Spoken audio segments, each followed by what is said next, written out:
ওই যে দক্ষিণ পাড়ায় টিন দিয়ে যে একটা বাড়ি বানাইতেছে ওই বাড়ির চাচাটা কি নিছস? ও গরিব তাতে আমার কি? ওরে গরিব আমি ধর্মই তো কিছু নাকি? ক্ষমতাই আমাগো, চান্দা লাগবো। এটাই প্রকাশ নাম্বার, এখনই প্রকাশে চান্দা বাড়ি বের কর।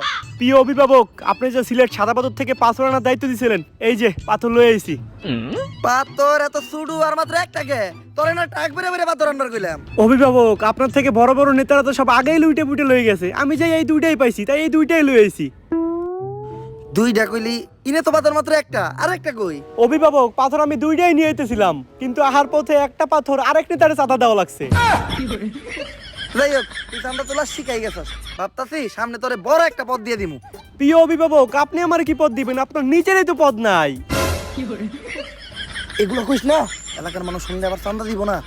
আর ভাবতাছি এলাকায় একটা রাডার লাগাম।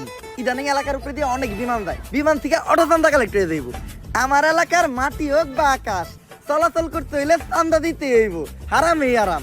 অভিভাবক, আহার সময় শুনলাম এলাকায় নাকি কি এর জম্বি টম্বি ঢুকছে। কস কি? আমার এলাকায় ঢুকছে, আমার চান্দা দেয় নাই। লসি অগাছ থেকে চান্দা লই আইগা।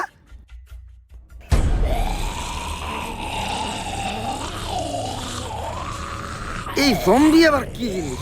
জম্বি হোক আর যাই হোক, আমার এলাকায় ঢুকলে চান্দা আমার দিতে হইব। ওই এলাকায় ঢুকছস, চান্দা কই?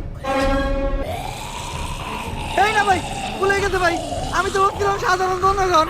এই ভাই, আমার দেওয়া লাগবে না চান্দা, তারপর আপনার ঠান্ডা। এই আমার তাড়াতাড়ি বাবা।